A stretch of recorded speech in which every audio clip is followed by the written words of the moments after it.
here at 10 o'clock, we want to get you your first live look at the remnants of a protest, hours-long protest in Brentwood this evening. This is at the Brentwood Promenade. You can see that parking lot now all but empty. This protest started at 6 o'clock, a curfew now in effect in Brentwood that kicked in at 10 p.m. and lasts till 5:30 in the morning.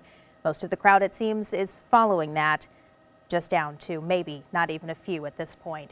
We do want to thank you for joining us tonight. I'm Samantha Jones. And I'm Corey Stark, live in the control room. Steve is off tonight. A night of peaceful protests wrapping up about an hour ago. And the gathering that we saw in Brentwood was by far the largest that we've seen.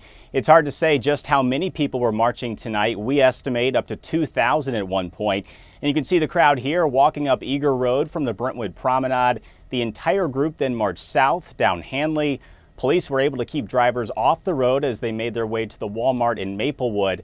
But most of the powerful moment that we saw tonight, look at this right here, happening about an hour ago. The crowd gathering under the 64-170 interchange, holding up their cell phones and using lights to honor George Floyd with a moment of peace. News 4's Kim St. has been marching with the group since about 6 o'clock tonight. Kim, what's the latest? You know, Corey, there's still a few dozen people gathered outside of this Target in Brentwood. Earlier tonight, though, when there were a few hundred standing outside the entrance, we watched as a man in a truck drove right into the crowd of protesters. Protesters telling me they saw him waving a gun at them, and then a couple minutes later, we heard 2 gunshots. Thankfully, the rest of the protest tonight was peaceful. A familiar chant in Brentwood tonight.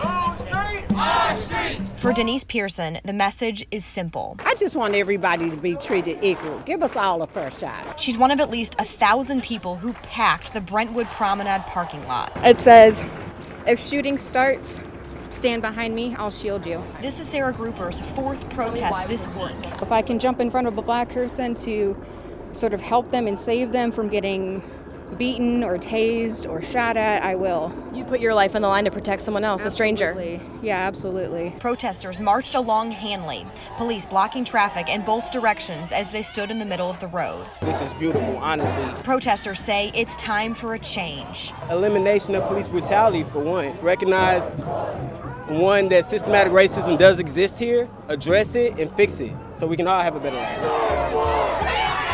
At one point, protesters surrounded 3 Chesterfield police officers helping block traffic.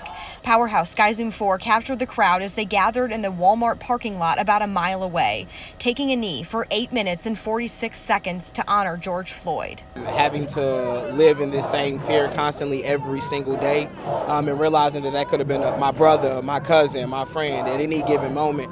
I feel like it just constantly goes unnoticed, and it's really time for a change, and the world sees that.